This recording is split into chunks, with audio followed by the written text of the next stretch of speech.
Hello, hello, hello. I am live and I'm clanking. Can you hear that?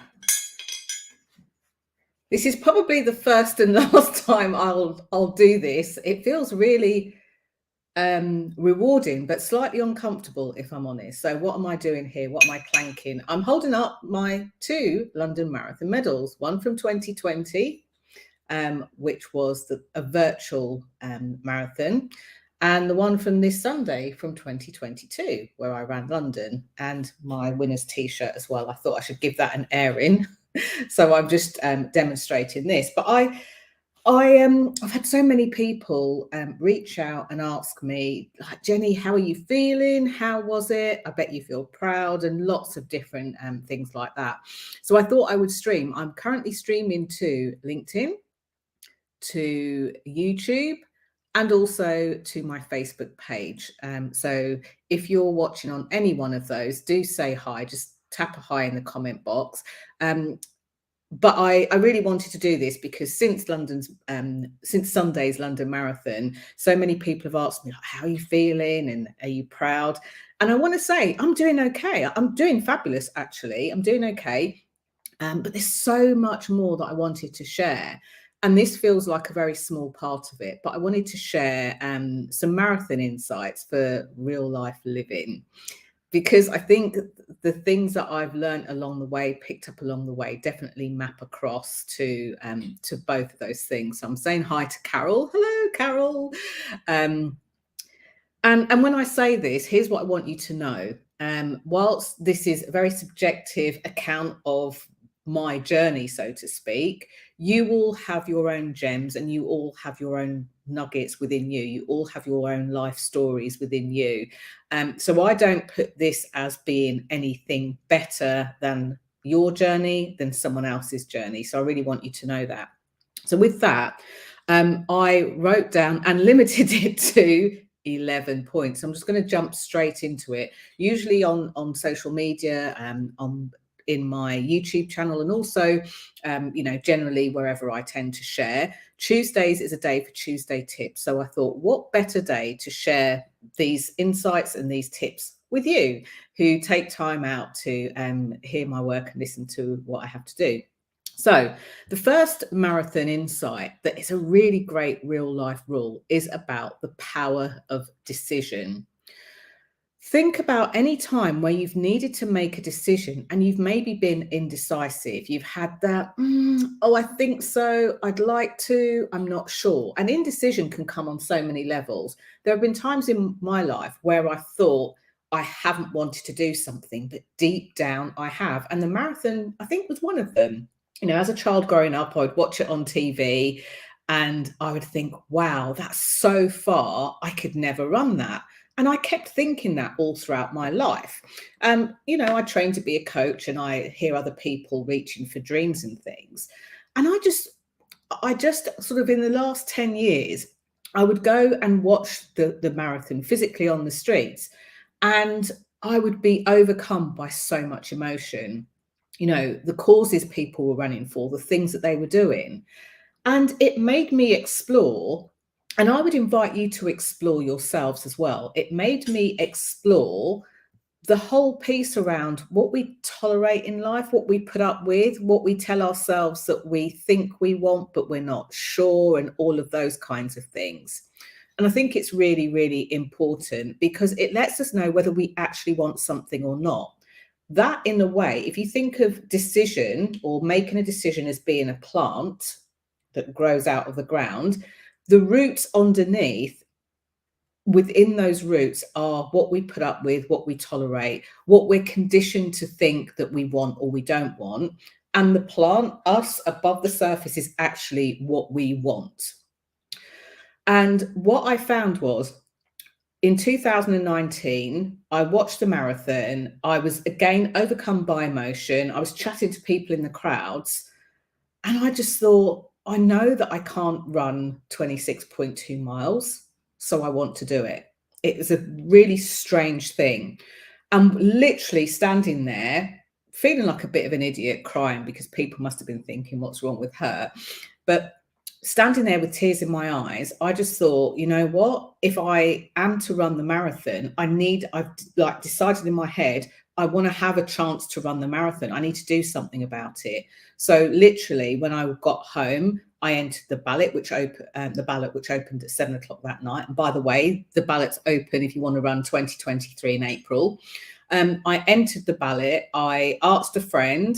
And she was like, yeah, I'll enter it. And that was in the April. October 2019, I got the email to say, congratulations, you're in. I was in shock, but I tapped into that decision, the original decision, which really had me know that that was what I wanted to do. So I'm just going to put the first point. Decision has the power to make or break a dream. Think about a dream that you have. The dream, and here's the thing with us human beings. Sorry, I'm clanking again. Here's the thing with us. Hey, Vikita, I'm congratulating you because you and I were pounding that pavement, weren't we, in 2020? So I know that you know just, you know, some of how I've been feeling in the last 24, 48 hours. But the thing that I want, the reason why I think this marathon rule is a really great life rule is there are times where we want to do something, but we can't see how we're going to do it. Maybe we think we don't have time, we can't afford it, we're too old, we're too young, we're too black, we're too white, we're too tall, we're too short, we're too able-bodied, we're too not. And some of the most inspiring stories I've heard from people's lives are stories where everything says that the person should not be able to do it, cannot do it, shouldn't do it, and they do it anyway. And all of that comes from a decision. Now, there's power in the decision of a yes. In my case, the marathon, I'm doing this, I'm doing this, I'm doing this. But there's also power in the decision of a no. I'm not doing this, it's not for me. Both of those are very clear yeses and no's, yes and no's. None of them are good or bad decisions. They're very clear decisions. The bit that can make us break or not achieve our dreams is when we're in the indecision, the I don't know. That's the piece. So this is why I thought this was definitely first up a really great life rule. So saying hello to those of you in the comments. I can see that people are watching, but I can't see who you are unless you comment. So I can see that Carol's commented, I'm saying hi. And I can see Vikita saying well done and woot woot. So the second marathon insight that I got, and again, I think Vikita would be able to resonate with this, having done 2020 as well. It's a mindset is everything. Now, anyone who's heard me talk about marathon running will have heard me say, I am not a runner. It's not that I'm trying to play small. I am not a runner. You know, I'm not that person that goes out jogging, you know, for the last 15 years. I'm not a runner. I made a decision, point one, that I wanted to do this. And then once I decided a yes, it was a strong yes. I had to do whatever it took. And the first stumbling block that I literally tripped up on was this feeling of like trying to train to run, knowing that I was going to be running a marathon and thinking, oh my gosh, this is really difficult. I can't do it. It's not an easy thing, you know. And even on the training, trying to run, I remember the first time I went out for a run very soon after I got there, yeah, you're in 2019. And I was like, I'm just going to run for 60 seconds and then walk for a bit and then run for another 60 seconds. And even during that 60 seconds, I struggled.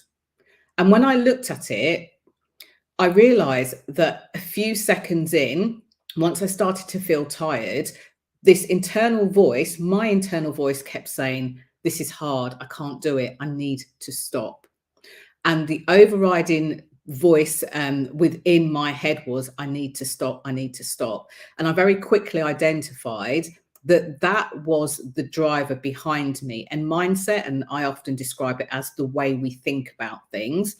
Mindset is everything. It doesn't matter what we want to do in life, what we want to do in business, what we want to do in work, what we want to do in love, what we want to do in health, what we want to do in anything. The way we think about it is really important. And the reason that I highlight this as a marathon insight, and a life lesson is because quite often when we've been playing something internally, we've played it so often that we no longer hear it ourselves. We don't hear it ourselves. And if you had somebody on your shoulder 24/7 that could hear the stuff that we sometimes say to ourselves and was able to go, hey, hey, hey, stop, you just said this. This means you believe this to be true. It would make a difference. So being able to hear that, and when we've replayed something so many times, we actually lose the ability to hear it. I could wax lyrical about this for so long, but I want to go on to my next point. So the way you think about stuff is everything. And as the famous Henry Ford saying says, whether you believe you can or whether you believe you can't, you're right. Okay. So the third one is about focus. I discovered this throughout my journey. Find your focus. Find your focus. What do I mean by that? When I first started training for this, I freaked myself out on a regular basis because I kept thinking, oh my gosh, 26.2 miles, it's such a long way. Oh, that's between here to this place, this start to this stop. And what I had to do, once I'd made the decision, started to really work on how I was thinking about things, I then needed to find a place of focus. And my focus for me came in breaking it down into something smaller. So how I actually trained was I did the couch to 5K, then I did the 10K, and then I started to look at the serious marathon plans. I just needed to be able to do that. And there were times where I could have done other things. I could have chosen to eat other things. I could have, I wrote down on my notes, it was cold, it was wet. The very first time, 2019, I decided to say yes. And I thought at the time that we were going to be running in April 2020, which meant I had to run through rain. I know my skin's waterproof, but I hate running in rain. I just don't like getting wet. It meant that at one time the snow was so bad around where I lived. I remember actually getting the train to go to Greenwich Park, and they cleared one kind of pathway in Greenwich Park, and I just ran in the freezing cold up and down that, and I had to do that for 5K. I can't even remember how many times I ran backwards and forwards. And I certainly didn't enjoy the prospect of doing it, but I had to find a focus, and I had to really break it down into manageable chunks. Otherwise, I could have really put myself off. And I think for anything in life, we need to find our focus. A lot of people right now are going through very tough times for whatever reasons. Then if you're listening to the press, you're hearing all about energy crisis, about pensions, about savings, about housing. In times like that, this is not about burying your head in the sand. This is about being able to find a focus. Find a focus. And sometimes when the going gets tough, whether it's a marathon or whether it's something in your personal life, the best way that I found, and I found that I've shared with thousands of people now, is to focus on the next minute if you have to, the next hour. Don't think about focusing for the next quarter, the next month, the next 5 year, 10 years. Just literally putting one foot in front of the other. Focus for whatever you can for just the next minute, next hour, and keep going like that. So the fourth thing that I found, which was a marathon insight for me, is commitment is key. And what did I mean by that? So when I talked about commitment, obviously I'd made this decision. I'm going, for the focus, and now I need to be committed.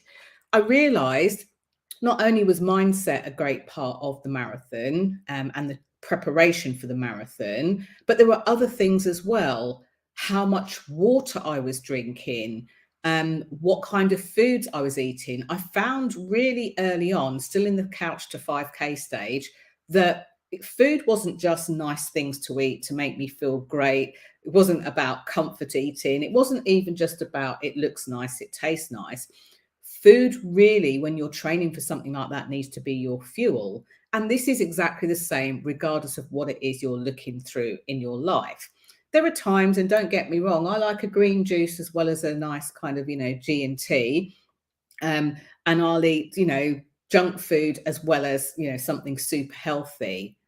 But food is also a fuel. And I realized there were various different areas of my life that I needed to help commit to this. So if I was to say to you, I only ate healthily for the whole kind of, the whole time I was training, that would be a lie.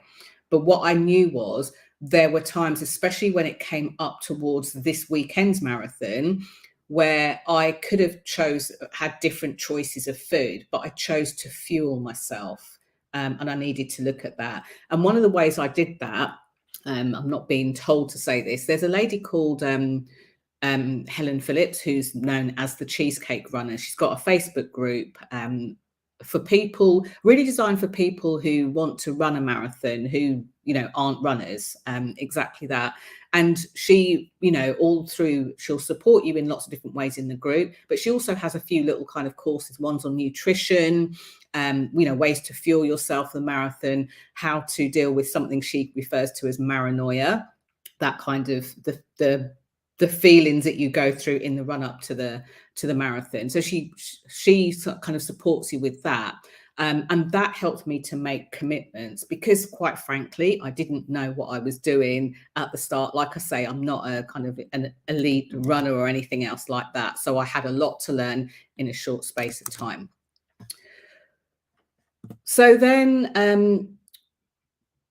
just take that off the screen. So then the next thing that I've just alluded to was the roller coaster. Now, any of you that have heard me talking about stuff in business will hear me talk about the entrepreneurial roller coaster. I actually had 11 of these, but I think I'm going to do a part 2 of this because there's just so many things. So I'll stop after this one just to honor your time. In fact, I'll stop after the next one, number 6. But one of the things that I talk about in business, especially if you own your own business, is what they refer to as the entrepreneurial roller coaster. There is actually a book out, I can't remember the name of the author, that talks about this as well. And it's the ups and downs, highs and lows. People sometimes say, well, if you get in feast or famine in your business, you maybe haven't planned properly and stuff. And I get that. But at the same time, there's a lot of emotions that go through. You run a business to do the very thing that you're great at, and then you find yourself having to wear the hat of sales and marketing, CEO, promotion person, networker, trainer. And sometimes it can have you go through, debt collector. I bet you didn't sign up for that. Because sometimes, you have to kind of trudge through those things. And one of the things I found, the last week in the run up to the marathon, I could be literally felt like I could be in floods of tears one minute and okay the next. It was just so up and down. But there was this mixture of excitement. I was so excited, extreme excitement and absolute terror. And quickly moving. Now, the reason that I highlight this as a real life lesson is because we as human beings go through lots of different emotions, not only on a daily basis, not only on an hourly basis, but minute by minute. The emotions and the number of emotions that we experience as a human, even through a minute, is immense. And I don't think we give ourselves enough credit for looking after those emotions that we can feel from moment to moment. We can feel euphoric one moment and then we can be kind of like in shock the next, or feeling guilty about something the next, or feeling surprised, or feeling like in denial of something. And that curve can keep going. And I think when we recognize that we can do that and we don't make it bad, that we have these different multiple emotions going through our bodies, our brains in the times that we do, I think we can make peace with it. And I think we can learn to handle them differently, live with them in a better way. So that was one of the things. It surprised me. And the thing that I will say is on Sunday, I was nervous in anticipation, got off the train. There were loads of runners on the train before you get to the start point. And I just felt so emotional. And I remember phoning my friend and thinking, right, I've got a friend that I'm going to phone. She'll be the best person for me to phone. She knows that I'm a crybaby. And I know that she'll be able to support me in a really great way. And I phoned her and started crying on the phone, but she could handle that.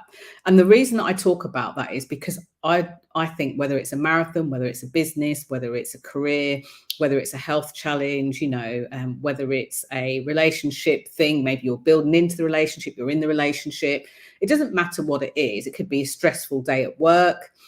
I think it's the importance of having people around you that can support you is super important. And one of the things that I see in a lot of my clients when we kind of go deep and we get to speak about this is that sometimes they are really willing for specific people around them to be their support system, so much so that literally their eyes aren't open to the fact that that person might not be the best person to support them in that particular thing. They might be great for something else, but not that thing. So I think it's important to have a network of people around you that can support you and can hold you. Sometimes, I've seen people reach out to people. I know that I certainly have myself. And the thing that we might feel that we need support with is too much for them to hold. So it's important to recognize that as well. People that can support you and that you can support them in different ways as well. And with that helps us to, manage the emotional roller coaster. I'm just going to take a sip of coconut water. All other drinks are available. I feel like I've been powered by coconuts. And the last one for today, and I'll do a part 2 of this, but the last one for today that I would like to share, that again is, I don't know if I flashed that other one on the screen. So that was the last one, number 5. Regularity no, it wasn't. That's number 6 now. The emotional roller coaster. You think I've got the art of this. The emotional roller coaster was number 5. I will recap these. In fact, let me recap them now. So the first one was decision. Decision has the power to make or break your dreams. If you're a decisive yes or a decisive no, that's great because you know where you're going to next. But if you're in a I don't know, it really has the power to break things.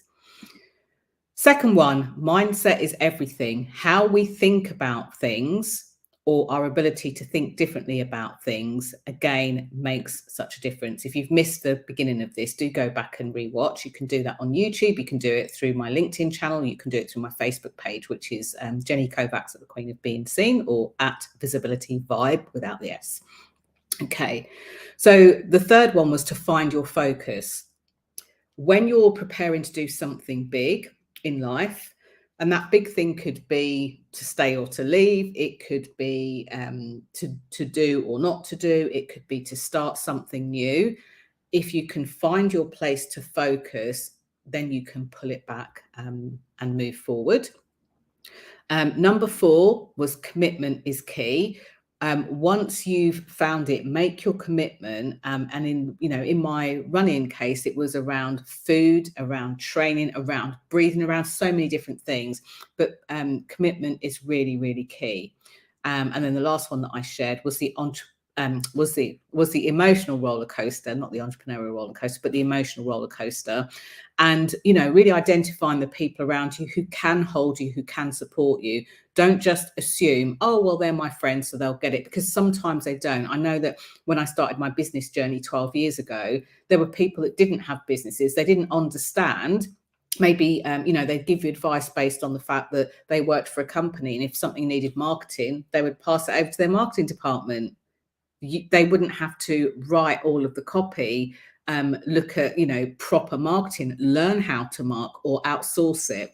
So it's really important to have like the right tools for the right job, the right people for the right things that can be a two-way support, so that you're not the person out there that's take, and that's it.